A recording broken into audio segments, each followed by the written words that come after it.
បងខ្លោចផ្សារមកដល់ទៀតហើយព្រោះបងមើលមកអូនដែរជាអ្នកមានសាច់ឈាមថ្លៃថ្នូរក៏ប៉ុន្តែរូបបងអូនណាទោះបីយ៉ាងណាក៏ដោយអូនអនុគ្រោះបងផងណាអូនណាអូនមិនប្រកាន់នឹងបងទេបងនឹងបាក់អូនក៏ខ្ញុំនឹងបាក់ជាមួយនឹងបងដែរណាបងអរគុណ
យើងនឹងធ្វើដំណើរទៅផ្ទះមហាសេដ្ឋី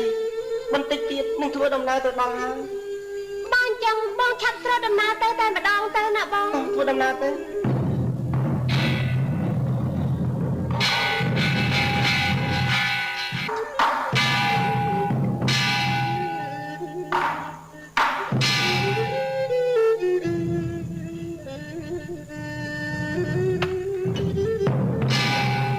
រងចាំបាច់រងចាំបាច់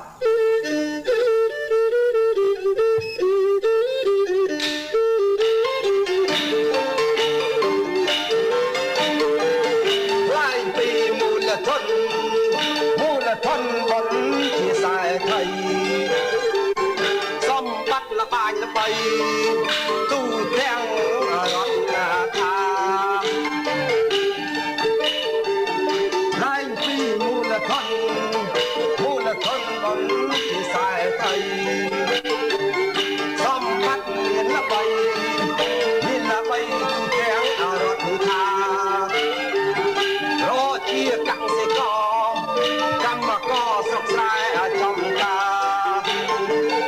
អ្នកណាខ្វះអ្វីតែរត់មករកខ្ញុំទេចា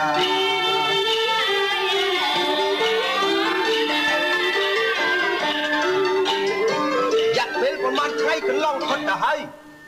ដែលរងចាំចៅមានុកមកធ្វើការក្នុងវិមានរបស់ខ្ញុំតែបាត់ដំណឹងឈឹងតែម្ដង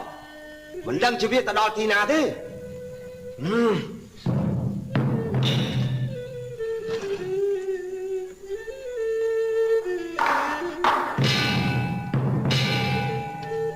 លោកសេដ្ឋីខ្ញុំបានសូមក្រាបប្រណិប័តលោកសេដ្ឋីល្អហើយ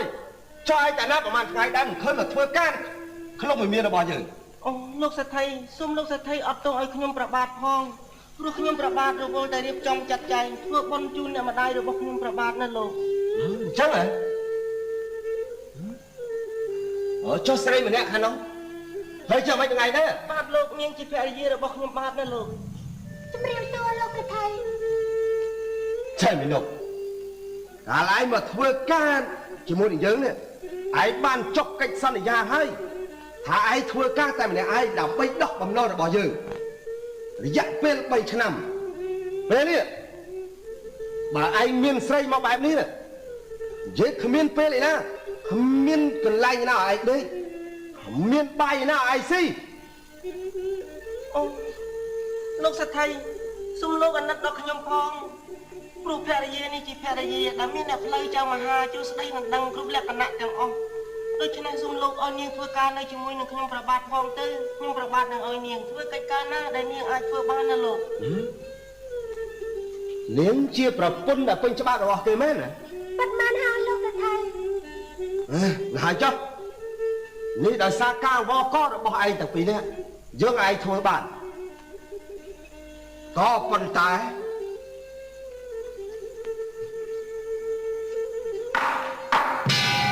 នាងត្រូវតែធ្វើការនៅកន្លែងត្បាញល្បី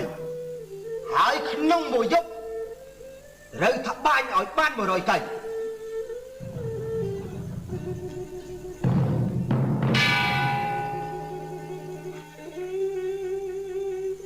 ៉ាងម៉េចអាចទទួលបានទេលោកសេដ្ឋីលោកចង់ដាក់ទណ្ឌកម្មប្រពន្ធខ្ញុំហើយដាក់ទណ្ឌកម្មហ៎យើងសុំបញ្ជាក់ប្រាប់ឯងថាបើត្បាញមួយយប់បាន100កៃមែននោះកិច្ចសន្យា3ឆ្នាំត្រូវនៅតែ3ខែហើយបើមិនបានទេនោះ3ឆ្នាំត្រូវតែឡើង10ឆ្នាំលោកសេដ្ឋីតើអ្នកណាទៅអាចត្បាញមួយយប់បាន100កៃនោះខ្ញុំដូចជាគិតមិនចេញទេលោកសេដ្ឋីពិតមែនហើយលោកសេដ្ឋីគ្មានអ្នកណាគេបានត្បាញបានមួយយប់100កៃនោះទេឯងត្បាញមិនបានណាបើមិនបាននាងក៏គ្មាននឹកកិច្ចសន្យារបស់យើងដែរប្រញាប់ថយចេញទឹកស្ដាច័ន្ទអូនគិតយ៉ាងម៉េចទៅអូនជួយបងផងមិនអីទេបងគេរាក់នេះຕົកលើអូនចឹងទេមិនកើតទេអូនត្បាញមិនបានទេអូនអាចធ្វើបានណាយ៉ាងម៉េចមួយព្រមមួយមិនព្រមអូនប្រកាសជាត្បាញបានមែនទេអូនត្បាញបានមែនទៅបងក៏ព្រួយម៉េចយ៉ាងម៉េចអញ្ចឹងអូនប្រកាសជាត្បាញបានមែនទេលោកសេដ្ឋីខ្ញុំអាចត្បាញបានត្បាញបានមែន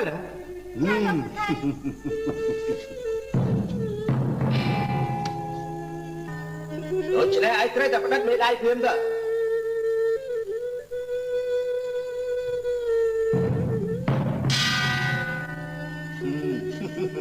ផ្ដិតឲ្យលោកដល់នេះដែលឯងឡាហានហ៊ានផ្ដិតមេដៃដូច្នេះទេត្រូវតែធ្វើការទីនេះហ่ะទ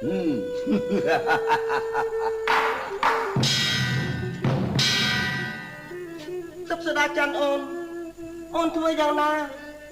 បើយើងត្បាញបាននៅក្នុងយុគនេះមែននោះយើងនឹងនៅបម្រើគេតែ3ខែទេបើយើងត្បាញមិនបានទេនោះយើងនឹងនៅបម្រើគេរហូតដល់10ឆ្នាំអូនមកនាំឲ្យបងពិបាកចិត្តទៀតហើយសូមបងកុំព្រួយអីការងារទាំងអស់នេះទុកលើអូនចុះក៏ប៉ុន្តែអូនដូចជាខឹងនឹងលោកសេដ្ឋីខ្លាំងណាស់ស្នាចៅមីនុបខ្ញុំបានទទួលបញ្ជាពីលោកសេដ្ឋីថាឲ្យចៅមីនុបឯងទៅធ្វើការនៅឯកន្លែងធម្មតារីឯចំណែកប្រពន្ធចៅមីនុបឯងត្រូវតែទៅធ្វើការនៅឯកន្លែងត្បាញល្បីបានឡើយមិនអីទេលោកទៅមុនខ្ញុំទៅខ្ញុំនឹងទៅតាមក្រោយឥឡូវហើយណាប្រញាប់ប្រញាល់ឲ្យមែនតើណាបាទលោកទៅមុនខ្ញុំទៅខ្ញុំនឹងទៅតាមក្រោយឥឡូវហើយទឹកស្ដាច័ន្ទអូនក៏យ៉ាងណាទៅឥឡូវនេះគេចង់ចាញ់ចោលយើងហើយគេឲ្យយើងធ្វើការបាញ់គ្នាទៀតណាអូន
ព្រឹកស្អែកខ្ញុំយើងជួបគ្នាទៀតណាបង